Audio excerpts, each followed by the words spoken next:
In this video, I'm going to argue that the conventional recommendations of where to put your curtain brackets is wrong.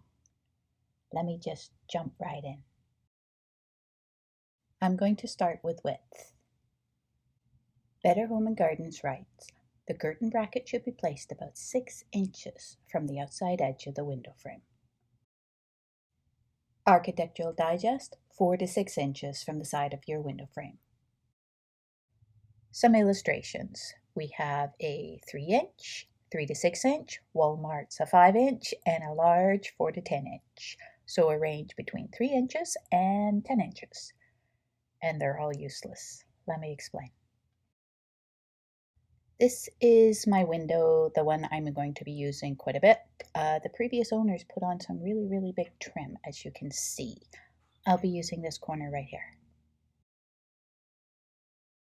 The trim is 5.5 inches, and realizing I have really large obese trim, I picked the smallest number, recommended number of 3 inches, even putting the bracket on the inside, and that gave me a total of 8.5 inches. My curtain stack back is about 6 to 7 inches, kind of hard to measure fabric. Anyhow, it was smaller than the 8.5 inches, which resulted in this. You can see the inside of my window frame when I have the curtains drawn. My other window.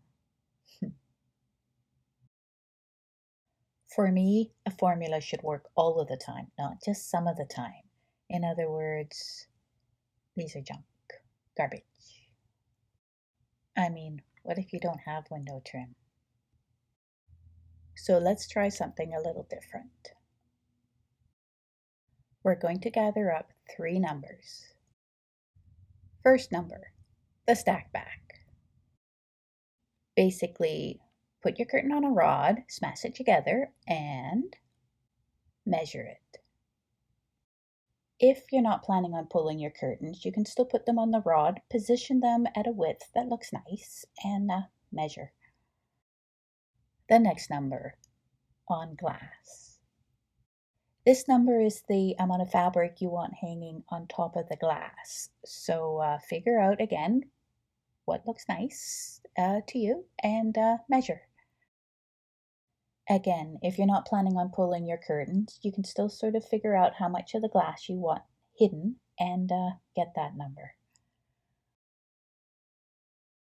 And the last number. This one can be a little bit tricky. There's no hard and fast rules. In fact, it can be a little bit like trying to nail Jell-O to the wall. I don't know your window, curtain type, ceiling height. So I'm just going to show you what I did and leave it at that. I use ready-made curtains. I try to avoid hemming at all costs. I don't own a sewing machine. What I cared about is that my curtain landed right here. My curtain was 84 inches. My window, including the trim, was 82 inches, which is why I placed my bracket right here. It's barely up. My other bracket, same thing. I put it right on top of the trim because my window is 8 feet and my curtain's 8 feet, and I wanted it to land right here, which is where it did. Now I confess I was a little bit self-conscious that my rod wasn't up as high as the recommended amounts. But what I noticed was from down low, it actually looks like it's up higher than the 1.5 inch. My other window, same thing. In other words, these flat illustrations aren't really that realistic because we always look at a rod from down below, and that gives the illusion of it being a little bit higher up than it really is. So these illustrations, I would take them more as guidelines rather than hard and fast rules. I mean, as long as you don't put your rod right on top of the window trim, I think you'll be fine. Unless, of course, you're doing the set for the Roseanne TV show, then, oh, this part just kills me. Okay, enough of that. We've got our 3 numbers now. Let's get back to work. You're going to start with your on-glass number. Basically, measure, mark the spot. I used 1 inch here. Draw a line up. Next, your stacked back number. Measure, mark the spot, draw a line up. Last, height, measure, mark your spot, and there you go. You've got your spot.